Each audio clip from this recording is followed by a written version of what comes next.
My name is Becky Norton Dunlop, and I work for the Heritage Foundation, a research and education institute based on Capitol Hill in Washington, D.C. Heritage supports limited constitutional government, the free enterprise system, and individual freedom. Our research looks at challenges facing Americans and how to best solve these challenges. Today, our topic is how Obamacare, or the Affordable Care Act, is affecting students and young Americans. It was passed promising affordable health care for all and a reduction in the number of Americans who are uninsured. How is that working out? Well, so far, not so well, and future projections aren't so good either. A survey by Harvard University's Institute of Politics found that 57% of young people disapprove of Obamacare. 51% said the law would increase the amount they pay for health coverage, and just 18% believe their quality of health care will improve under the law, reports Jerome Hudson of Breitbart. Some of the problems that are becoming apparent were predicted by experts at the Heritage Foundation and others who were critical of the law that was passed. Speaker of the House at that time, Nancy Pelosi, advocated passing the bill so, quote, we can find out what is in it, end quote. And so they did pass it, and we are now finding out just what is in it. The most perverse and serious problem is the loss of a young person's freedom, since the federal government is mandating the purchase of health insurance, whether you want it or need it, and you will be fined.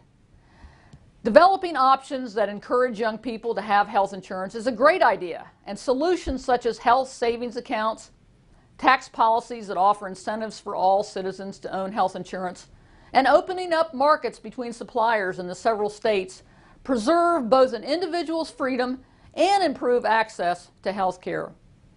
A second problem, increasingly apparent, is that employers, including universities, are reducing hours of workers to fewer than 30 hours a week to avoid Obamacare mandates. This is already affecting college students who need to work to help pay for their university studies.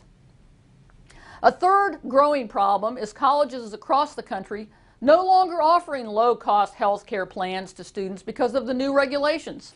Former HHS Secretary Kathleen Sebelius said that premiums would not go up, ignoring warnings from the American Council on Education that schools might not be able to continue offering health care plans under the bill. Of course, she was wrong.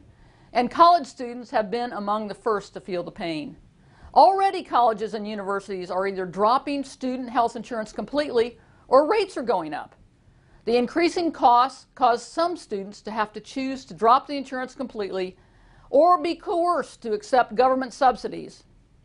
Subsidies they might not want for coverage they might not need, noted a Heritage intern facing this exact circumstance. And this last point highlights another Obamacare problem facing students. If one feels forced to accept government subsidies for coverage one might not need or want, one's religious freedom could very well be violated by what procedures might be covered. Is it fair that college students should be faced with their own federal government violating their religious freedom through this health insurance mandate? Well, Heritage and many of our allies in the freedom movement think not, and have waged battles in courts and Congress on this tragic attack on personal liberty. A fifth problem is the projection that your premiums are going to continue rising when you are in the workforce full time. Young, healthy, working Americans will be required to pay more and more to cover the growing cost of the unhealthy, the elderly, and the unemployed. Now, I have touched briefly on problems that we already see for college students and young people today. But I want to conclude offering some solutions that can begin to remedy this growing disaster.